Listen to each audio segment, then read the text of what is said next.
Hey, today's good person to know is Gino Yu. He's a professor at Hong Kong Polytechnic and he runs the most amazing IT unit that has raised over $17 million for MA students and research funding.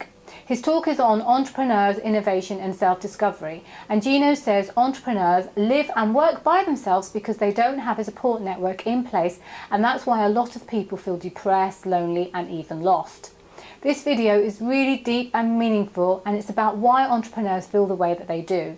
Gino says that your passions combined with your conditioned belief system equals an opportunity for transformation. He speaks of the relationship between the physical body and the mental space and says that as our experiences continues to grow, our worldview changes. Gino says the problem for most people is that they don't know the difference between the physical and mental space because it uses the same hardware. Now, this all may sound very convoluted to you, but I can assure you it's not. Gino makes perfect sense for those who seek self-discovery. I had the chance to speak with Gino afterwards, and he says that thinking takes us away from reality, that it's a past experience, and that we should all aim to live in the present. I hope you enjoy this video and that it answers some of the questions that you ask about yourself. So thank you for watching. The right-hand path is, there's conventional practice and there's kind of the whole system, and you kind of climb up the system and you're within the framework of the rules and structures of society. But if you're an entrepreneur, you're an artist, or a true scientist, you basically say F you to the whole system and say, I'm going to go off on my own, right? And I'm going to make a discovery. I'm going to really investigate this on my own. So there are large groups of people that go this way, but the true entrepreneurs, innovators, and artists, they're out in the wilderness, literally all by themselves, in the unknown. Because it's risky and all of this other stuff, it is a lonely journey and things happen and you don't have the support network that you do with the right-hand path. A lot of people end up pretty miserable, depressed. Some people kill themselves and everything because you're literally lost. And it can be difficult and challenging to find your way back. The idea here for entrepreneurs and artists and people is that whenever you have a passion or a desire working through a conditioned worldview, a belief system that's been conditioned from your childhood, raised, and how you perceive and experience the world, with or against the unknown, there's an opportunity for transformation. How does that which you think is you, the stories and all of this other stuff, engage that which you think is not you? Your whole relationship with reality is going to change, or your worldview is going to transform. The question is, what's the relationship between this mental space that we're in and the physical body? I mentioned Big Ben. Yeah, Big Ben? Mm-hmm. And you know what I mean, this clock tower. And so if I mention that and you know what I mean, how is that implemented? Are there certain neurons in my brain that are wired like yours? In a computer, just as there's a relationship between the hardware and the software, there seems to be a relationship between the mind and the body. And so what is that relationship? And where is this? Look at developmental psychology.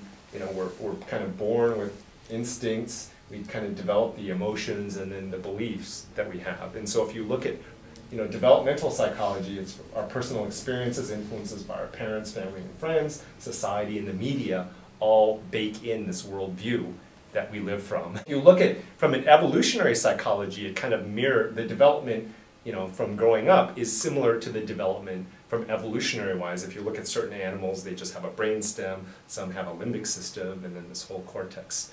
And so evolution-wise, we kind of went up this path as well. So the interesting thing is there's this physical element of this, but the challenging thing, which is quite interesting too, is where is this? Where is this conversation? And related to this, just like when we talk about the material world having a big bang, in this mental space, when you're born, arguably speaking, there was nothing in this mental space. But you had an awareness and experience of the material world. But then what happened was you realized that certain sensations were correlated. And it's like, oh, those sensations, let's call that wee-wee, or that's poo-poo, that's breast, milk, mother, father. And I started differentiating and creating this symbolic worldview that we're in. And as we have new experiences, this worldview continues to grow. There are physiological processes in the body, and all of the cells are trying to maintain homeostasis in some way. So DNA pairs are reproducing, etc. All of this is going on right now without our conscious awareness. Yeah. Right? And so there's this natural intelligence that's infused within this. And arguably, you're acting from this natural intelligence. And so the ancient Greeks were very careful to distinguish between phusis, which are things that happen in nature, and techne, that have gone through the filter of the mind, the conditioned mind. But what I'm talking about here is these symbols and all of this other stuff. There's a binding of these symbols and things that we're talking about in the mind. But ultimately, the binding, if you trace it all back, they all map to processes and sensations in the physiology. And so there's a binding process from experience that the physiology is trying to maintain homeostasis, which reinforces a mental worldview, which reinforces behavior, which drives behavior, and then reality works with me in some way, which creates new experiences that maintain homeostasis in the physiology, or what seems normal, right? And the reason why I bring it back to physiology is that once you've brought back to physiology, I have something that's objective and it's measurable. I can test it. And once I can measure it and test it, I can potentially engineer it. Well, I'll tell you the nut of the problem of this is that the physiology and the mind, for most people, like her, we had a conversation before, don't know the difference between what's coming physically here and what's coming from the mind, from the mental space, because they use the same hardware. But the point behind this is that if it was just one, it's easy. But if you have conflict, physically nothing's changed, but psychologically, it's going to be stories in your mind that are competing. And as they add the pressure, that's what creates psychological stress. Yeah. Right? And so if you think about it, all of those things are just stories in the mind, and underneath it, you're playing a role in the story. And underneath it, the force that's motivating the action is going to be an emotion. It's an embodied emotion, which is going to be, for most people in this situation, it's going to be fear, need, or desire. In this realm, we have stories and ideas, but the mind is arguably embodied in this physiology, which have physiological processes, and here it's about feelings and emotions. So I have feelings and emotions here that are bound to ideas and stories here, and this binding is my conditioned worldview, or my ego. This whole intellectual versus experiential, and this is the key thing, is there's a difference between what you know, like 1 + 1 = 2, versus experiential knowing. So if 1 + 1 = 2 in intellectual knowing, we can argue, oh, it was media, well, what is media? What is art? So there's a difference. So what's coming from the mind versus what's coming from the direct experience of this moment through the senses? And the question is, can you tell the difference? And can you discern? And so the argument here is that if, right now there's the feeling of this chair, there's the feeling of the carpet, there's the smell of this place, and they're seeing all of you. Right now, my wife and 4 kids in Hong Kong, right now, they're just an idea. They're coming from the mind. Hong Kong is just an idea. New York, Victoria Station, Big Ben, all of these things are ideas. Literally, what's really here right now, literally, is just this. As far as I can see, this is it. This is literally all there is that the body is experiencing. But there's the experience of this through the senses versus things from the mind. So the Queen, the Olympics and Sochi going on, that's coming from the mind. Now, the reason why it's important is they both use the same hardware. And the challenge for awakening is that the awareness of this doesn't know the difference. To pop out of the mind, the only way you can do that is to bring full presence in the physiology, because they use the same hardware. And the challenge for it is, as you try to let this go, it literally feels like suicide, because it's using the same systems of fear, the bindings to the autonomic nervous system and everything. And so it's the equivalent physically of suicide. So if you can fully ground yourself in this, there's nowhere all of your systems are using this. Your full attention awareness is here. There's nothing to power this at all. Ideas are more difficult to hold on to, and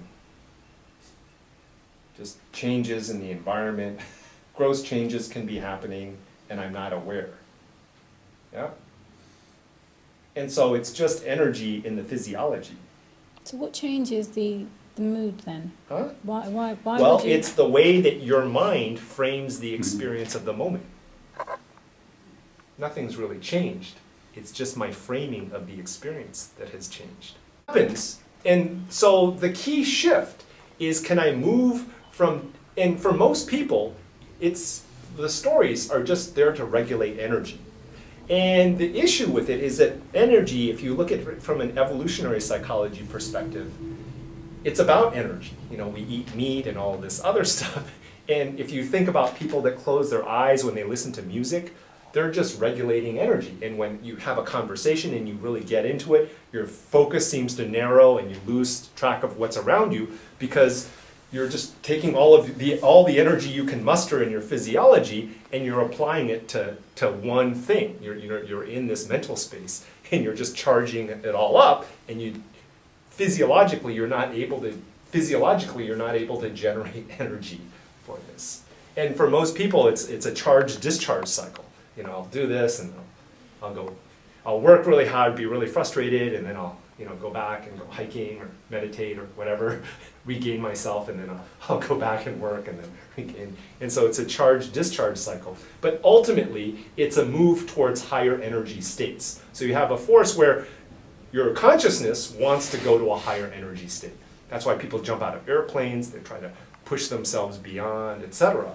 But then energetically and physiologically, it's trying to minimize the amount of energy that has to be used. And so it's always trying to keep in a lower energy state because growth and all of this other stuff, it's trying to preserve itself. And so there are these symbols that then are very complicated for each person based upon their conditioning that map to processes in the physiology. And the challenge for awakening is ultimately it's about letting all of these symbols go. But the question is, if you let all of these symbols go, from where do you draw your energy source?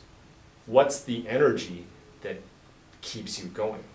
Within everybody, I don't care how old you are, how young you are, there's an inner experience that's present within everybody. Inner experiences can't really be communicated with words. You know, the map is not the territory.